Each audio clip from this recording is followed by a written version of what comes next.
Merci à tous. Je retrouve dans cette salle si comble et si chaleureuse l'esprit des grands rassemblements lillois dont Martine a le secret. Et Martine ne m'en voudra pas de commencer mon propos en évoquant notre candidate pour lui dire tout le bonheur qui est le mien de pouvoir lui apporter avec force et conviction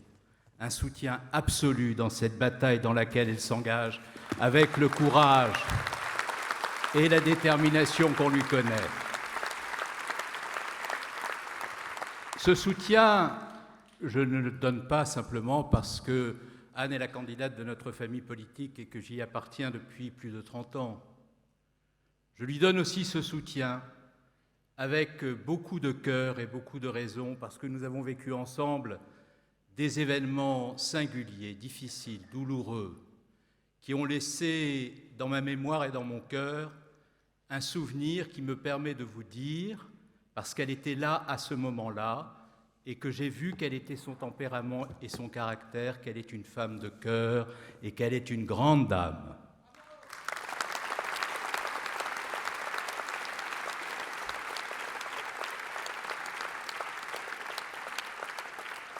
Car lorsque j'étais ministre de l'Intérieur, et bien entendu, vous l'imaginez bien, je garderai cela au plus profond de moi-même jusqu'à mon dernier souffle, nous avons été amenés à vivre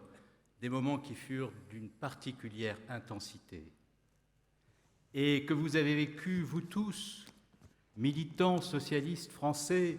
comme tous nos concitoyens, en partageant un sentiment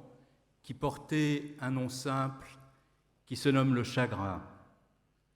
Lorsque nous nous sommes retrouvés avec Anne, quelques minutes après que des barbares avaient décidé de décimer la rédaction de Charlie Hebdo, de ces figures si familières, si impertinentes et qui, par leur stylo ou leur crayon, incarnaient l'esprit français, et que nous nous sommes retrouvés dans cette ambiance de désolation, il fallait qu'il y ait entre nous à la fois de la complicité, de l'affection et le sentiment d'appartenir à une même famille, celle des Républicains, pour tenir face à la douleur de l'épreuve à laquelle le pays était confronté. Je me souviendrai toujours de la présence d'Anne à la grande manifestation du 11 janvier, lorsque, aux fenêtres des immeubles de Paris, des milliers de Parisiens applaudissaient les policiers pour les remercier de les avoir protégés de la barbarie d'individus animés par une idéologie haineuse. Je me souviendrai de Anne lorsque, avec une empathie profonde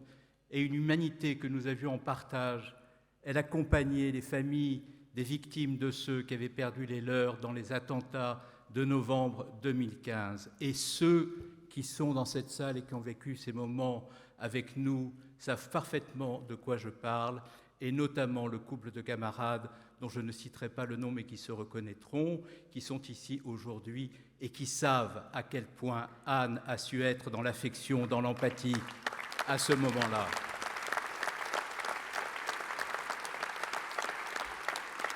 Je n'oublierai pas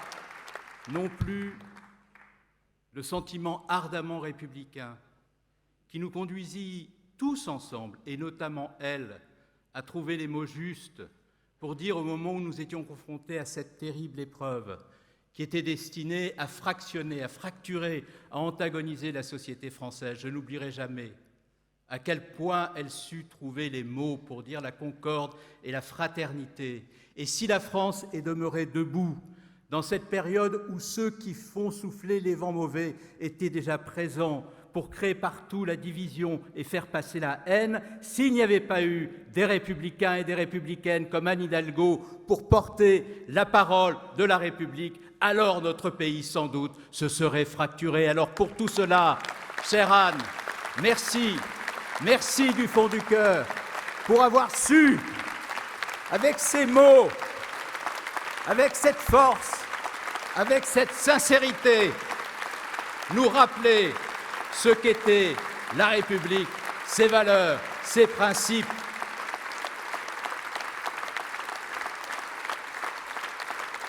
Et puis nous sommes ici à Lille. Lille, ce n'est pas une ville comme les autres. Bien entendu, il y a Martine. Quand on est ministre du gouvernement, le fait qu'il y ait Martine à Lille est un bonheur et une angoisse. C'est un bonheur parce qu'on sait que sur les sujets les plus difficiles, on sera soutenu. C'est une angoisse parce qu'on sait que si des manquements venaient à survenir, on sera vilipendé, houspillé, rappelé à son devoir. J'ai eu le droit à l'un et à l'autre. Je me souviens de tout. Mais je me souviens notamment du meilleur. Pour peu qu'il y ait eu des moments qui ne relevaient pas, car ils ont tous relevé de l'amitié, je me souviens du meilleur et je me souviens notamment de ces moments où nous étions en pleine crise migratoire, 2,5 millions de migrants arrivant sur le territoire européen, une concentration de migrants désespérés, livrés à eux-mêmes, sans soutien, parfois sous la pression des passeurs qui prélevaient jusqu'à 15 000 € sur chacun d'eux pour les envoyer dans des ratios de fortune, affronter la mort sur des mers improbables. Eh bien, lorsqu'il y a eu 12 000 migrants venus d'Érythrée, d'Éthiopie, de Syrie, d'Irak, d'Afghanistan à Calais, qui étaient concentrés dans ce camp de la Lande où tout était précarité, vulnérabilité, misère, souffrance, solitude, et qu'il a fallu multiplier par 2 le nombre de places en centre d'accueil pour demandeurs d'asile, lorsqu'il a fallu pendant cette période ouvrir 570 centres d'accueil et d'orientation. Et je salue Emmanuel Cos, qui était à l'époque ministre du Logement et qui a fait un travail absolument remarquable pour que cela soit possible. Lorsqu'il a fallu ouvrir ces 570 centres d'accueil et d'orientation pour permettre à ces femmes et à ces hommes qui étaient dans les désespérances et qui avaient déjà vécu les persécutions sous les régimes absolument abjects qui maintenaient leur peuple dans la soumission et dans la négation absolue des droits de l'homme, Martine, un jour, m'a dit « Tu devrais réunir tous les maires de France et leurs associations à la Maison de l'Alchimie, leur demander de s'engager, et nous serons quelques-uns à s'engager à vos côtés pour faire en sorte que toutes ces femmes, tous ces hommes, tous ces enfants qui sont à Calais puissent être mis à l'abri et entrer dans le dispositif national d'asile. » Et c'est ce que nous avons fait ensemble, chère Martine, et je veux pour cela, ici, à Lille, rappeler à nos camarades que lorsque nous gouvernons malgré les difficultés du moment, malgré les épreuves, malgré les tensions, ensemble nous sommes capables de faire de grandes choses pour vivre les valeurs que nous avons en partage et auxquelles nous croyons. J'ai évoqué 2 moments où la République fut convoquée dans ses principes. Et comme vous pourrez le constater, ce sont 2 femmes, 2 grandes républicaines,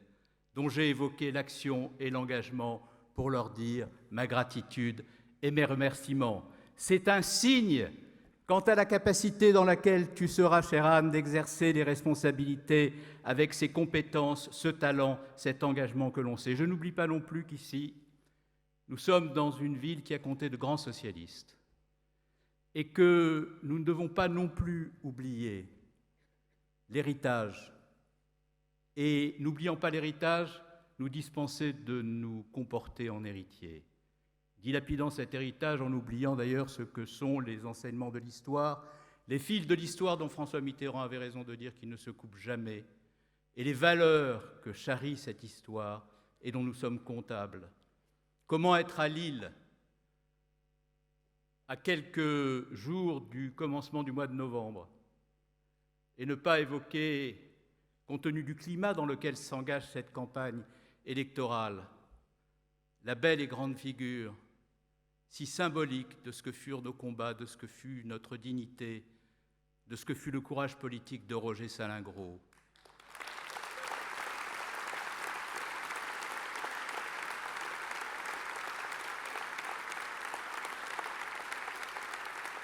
Comment ne pas évoquer cette figure de notre famille politique qui aurait pu connaître un autre destin si elle n'avait pas été armée de la volonté de savoir, de connaître, si elle n'avait pas été habitée par l'amour des belles lettres, si elle n'avait pas, dans les meilleurs lycées, fait les meilleures études, au point de réussir, à l'époque ça n'était pas courant, le baccalauréat à l'âge de 16 ans, avant que de partir dans les meilleurs lycées de Paris pour suivre les meilleures études. Comment ne pas évoquer le cœur valeureux, l'homme courageux, ardent, dont les qualités éminentes furent reconnues par celui qui était le principal collaborateur de Jean Jaurès, je veux parler de Léon Blum. Comment ne pas avoir à l'esprit que c'est parce qu'il avait ces qualités-là que précisément il fut nommé ministre du gouvernement du Front populaire et que l'un des premiers actes qu'il posa fut la dissolution des ligues qui, en février 1934, avait, avec une violence extrême et la haine au cœur, conduit des individus dont la haine était la modalité à s'en prendre à Léon Blum lui-même au point de le blesser et de conduire à son hospitalisation pendant plusieurs jours. Eh bien, c'est précisément parce qu'il avait décidé de dissoudre ces organisations qui portaient la haine de la République, l'antisémitisme, le refus du parlementarisme dans l'esprit et dans le cœur, que Salingro connut le pire de la politique. Le pire de la politique, c'est lorsque la politique s'abaisse en abjection, en invective, que la polémique devient insulte. Le pire de la politique, c'est lorsque l'invective se fait mensonge, que le mensonge se fait calomnie, que la calomnie se fait rumeur, que la rumeur se fait meute et que la meute se fait mort, comme cela s'est produit dans cette nuit tragique de novembre 1936. Alors je pense à Roger Salingro, ici à Lille, et à travers sa belle et grande figure républicaine, je veux vous dire que ce qui caractérise cette droite extrême et cette extrême droite qui rentre dans cette campagne électorale avec bien des complicités et bien des mansuétudes, nous livrons un message qui n'a rien à voir avec ce qu'est le fond des problèmes auxquels les Français se trouvent confrontés. Cette droite extrême est toujours la même. Elle puise ses vents mauvais au même creuset. Pour reprendre la belle formule de Jean Jaurès qui disait que c'est en allant vers la mer que le fleuve reste fidèle à sa source. Pour ce qui les concerne à eux, qui sont encore présents et qui n'ont en rien changé par rapport à ceux qui s'exprimaient dans les années 30, c'est en allant vers la boue que leur torrent de haine reste fidèle à sa source empoisonnée.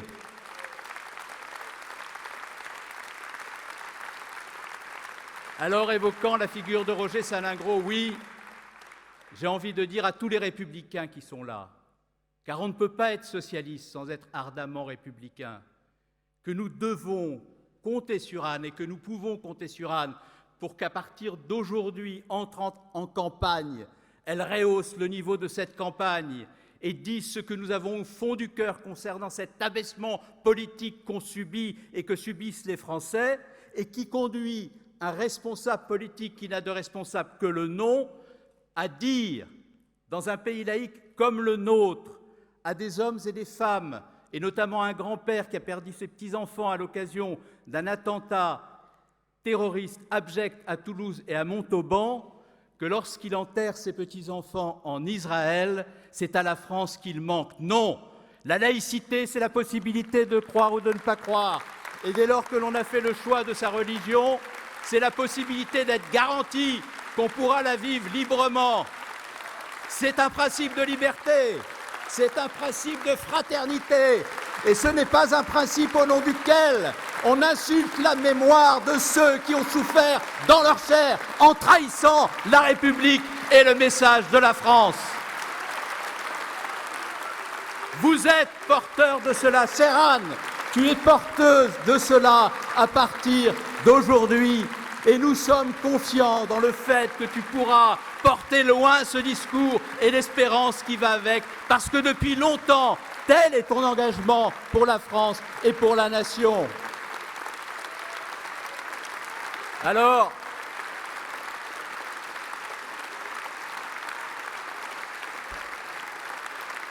on m'a donné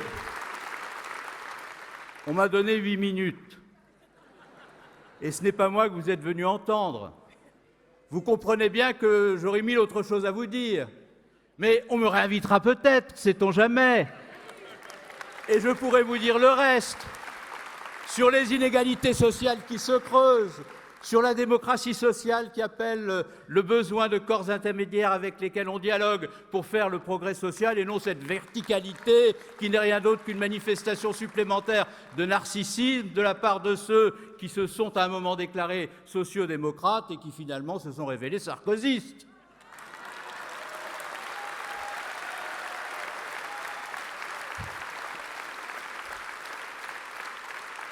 Et je voudrais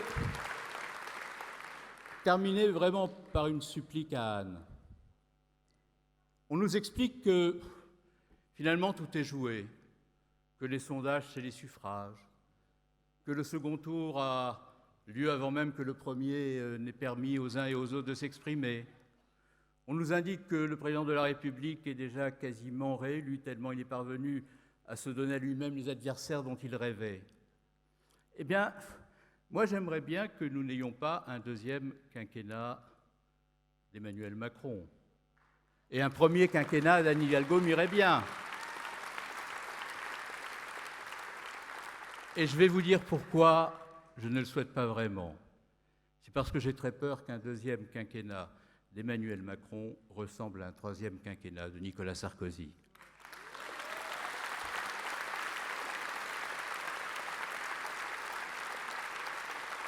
Alors, chère Anne, cette belle réunion, tu l'auras compris, témoigne, s'il en était besoin, de la détermination de chacun à te voir réussir et de prendre sa part pour ce faire. Ça s'appelle mettre la pression. Mais il n'y a aucune victoire possible si au commencement du combat, il n'y a pas des hommes et des femmes déterminés, militants, élus, responsables. Et Johanna a montré à quel point la magnifique équipe des élus, des maires, des présidents de région, des présidents de département que tu as autour de toi et des militants qui agissent dans les associations, les collectivités, est une extraordinaire chance pour cette campagne de la voir réussir. Alors, comme vous l'aurez compris, Anne compte sur vous. Elle peut compter sur nous, elle peut compter sur moi, pour qu'au terme de cette campagne, nous ayons la très belle victoire de la République, qui sera aussi la victoire de la France, telle que nous l'aimons.